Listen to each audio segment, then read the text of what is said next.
మాట్లాడదాం. నాగార్జున రెడ్డి గారు, మీ వ్యూ ఏంటండి? అంటే ఎలా చూస్తారు? ఇంకెప్పుడు అంటారు? లాస్ట్ టైం మనము చేసినటువంటి సర్జికల్ స్ట్రైక్స్ లాంటివి చేయడము అనేటువంటిది with immediate effect, maybe with in 24 hours or 48 hours as the case may be. That is the first thing. Second thing, ప్రపంచవ్యాప్తంగా పాకిస్తాన్ని ఏకాకిని చేయడం, ఆ పని ఆల్రెడీ మొదలైంది. ఇంచుమించుగా చాలా దేశాలు తిరిగారు ప్రధానమంత్రి మోడీ గారు, గ్రాడ్యువల్గా ఏకాకిని చేశారు.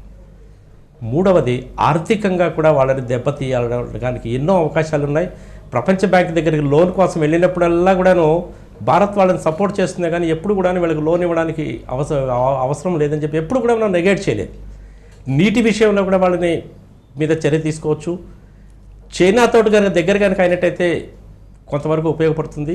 వీటన్నిటికంటే ఇంపార్టెంట్ థింగ్ ఏంటంటే, నాకు తెలిసినంత వరకు మేడం, కాశ్మీర్లో ఉండేటువంటి ప్రజలని ఒప్పించి మెప్పించి మన దారికి తెచ్చుకొని మన వైపుకునే ఉండేటట్టుగా చేయాల్సినటువంటిది ఒక ప్రయత్నం. ఈ ప్రయత్నం అనేటువంటి ఎక్కువ సత్ఫలితాలను ఇస్తుంది.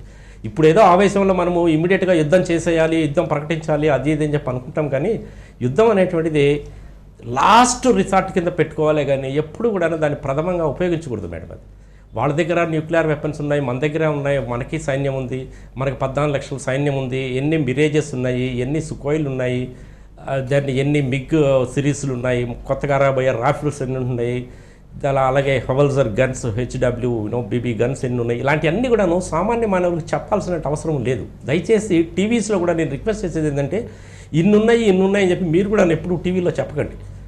అదేవిధంగా ఢిల్లీలో వార్ రూమ్లో ఏం జరుగుతుంది, వార్ రూమ్లో నుంచి బయటికి రాగానే మీరు ఏం మాట్లాడుకున్నారని అడగడం, ఇలాంటివన్నీ కూడా దయచేసి టీవీలో చెప్పకండి. ఇవన్నీ కూడా highly classified documents and highly classified information అండి. ఒక సామాన్య మానవుడికి ఇవన్నీ తెలియాల్సిన పనే లేదు. విత్ ఇన్ 24 hours కానీ 48 hours కానీ ఇమ్మీడియట్గా ఏదో ఒకటి మటుకు చేసి తీరవలసిందే. ఆ ఏదో ఒకటి అనేటువంటిది ఏమిటి అంటే సర్జికల్ స్ట్రైక్సే. ఎప్పుడు, ఎక్కడ, ఎలా, ఎంత మేరకు, ఎంతమందితో చేస్తారన్నది మీరు నేను డిస్కస్ చేసుకోవాల్సిన పని లేదు. ఆర్మీకి వదిలేయండి, వాళ్ళే చూసుకుంటారు ఆ పని. మీరు నేను డిస్కస్ చేసుకోవడం ఎందుకది? వాళ్ళు అక్కడ ఎక్స్పర్ట్స్ ఉన్నారు, వాళ్ళు చేసుకుంటారు. అది వారితో మాట్లాడదాం.